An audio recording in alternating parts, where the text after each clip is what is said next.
नेपाल के पहाड़ों के बीच बसा एक रहस्यमयी जंगल रानीबन, जिसे हॉन्टेड क्वीन जंगल के नाम से भी जाना जाता है। कहते हैं यहाँ रात के अंधेरे में कुछ ऐसा होता है जिसे समझ पाना नामुमकिन है। क्या ये सच में भूतियां हैं? आइए जानते हैं इस डरावनी कहानी को। रानीबन नेपाल के पहाड़ी इलाकों में फैला एक घना जंगल, जहां दूर दूर तक पेड़ ही पेड़ हैं और सूरज की रोशनी भी मुश्किल से पहुंचती है। लेकिन इसे हॉन्टेड क्यों कहा जाता है? कहानी सदियों पुरानी है।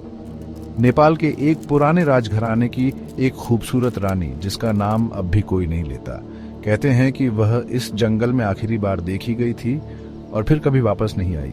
कुछ कहानियों के अनुसार इस रानी को राजा ने धोखा दिया था।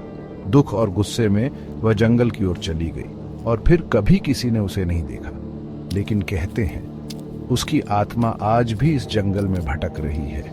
रानीबन में आने वाले कई लोगों ने अजीबोगरीब घटनाओं की शिकायत की है।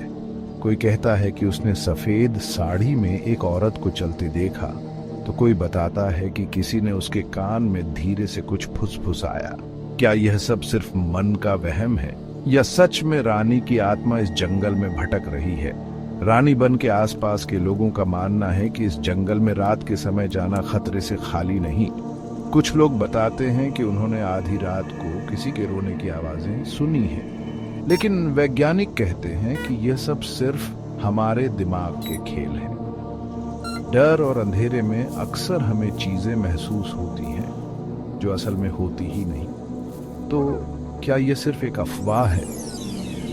तो दोस्तों, रानीबन की कहानी सिर्फ एक पुरानी दंतकथा है या फिर सच में यहाँ कुछ है जो इंसानों की समझ से बाहर है? ये तो कोई नहीं जानता। लेकिन एक बात तय है, अगर आप कभी रानीबन जाएं तो सावधान रहिए। कौन जाने कोई आपको देख रहा हो। अगर आपको ये वीडियो पसंद आया तो लाइक, शेयर और सब्सक्राइब करना मत भूलिए। और कमेंट में बताइए, क्या आप कभी इस जंगल में जाने की हिम्मत करेंगे?